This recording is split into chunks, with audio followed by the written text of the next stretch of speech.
you're looking for a verb that feels interesting to you as an action, and the action, you can just pick it on instinct, but the action has to do with I'm compelled to make meaning using this verb.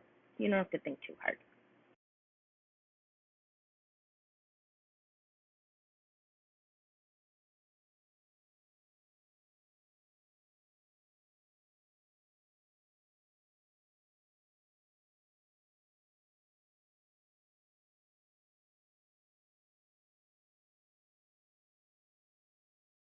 So you're going to pick one or more verbs. Then you're going to write a sentence. The sentence can be either a statement or a question. The statement or question should be both neutral of details, but also it has a little mystery to it. So it's something that could be about something mundane, or it could be about something really profound. Like, I didn't think you'd end up doing that. And that could be about, like, I didn't think you'd end up taking the subway today. I thought you would take the bus. Or it could be like, I didn't think you'd end up having an affair and blowing up our marriage.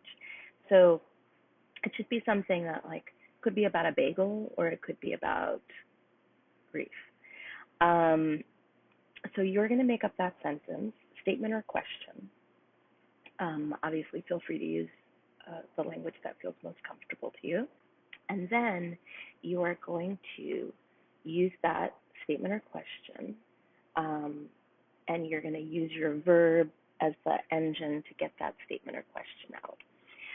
And you're just going to say it out loud a few times, not thinking too much about dynamic or quality, just thinking about the action of that verb through the vehicle of that sentence.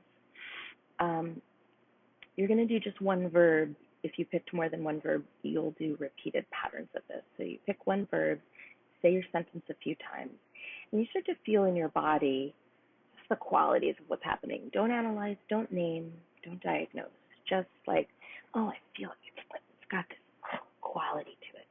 All I want you to do is say the same sentence and try to use what feels like an opposite quality. So you say it one way, it's got this thing, and then you want to say it the next way, and it's got a sense of opposition to it. Not thinking, not naming, not diagnosing. If you've picked more than one verb, you'll do that same process again.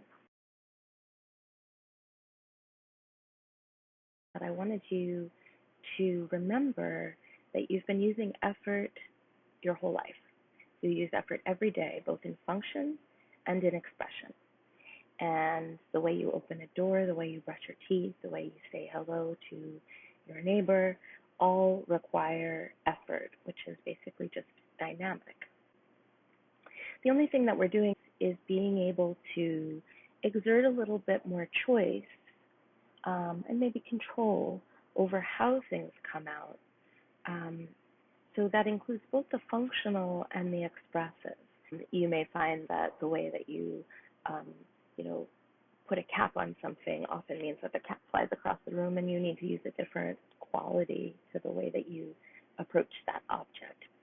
And then, of course, with expression, there's a great difference in what happens when we say or do things with a different quality, right? So, of course, saying, I love you is really different from saying, I love you, is really different from saying, I love you, right? So, and it's going to create a different effect in the world.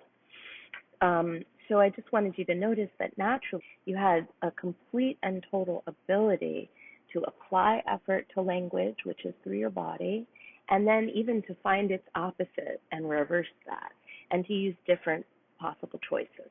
So all we're doing is we're organizing, we're naming, we're examining, so that when you want to make a shift or have a choice, you've got more options available to you.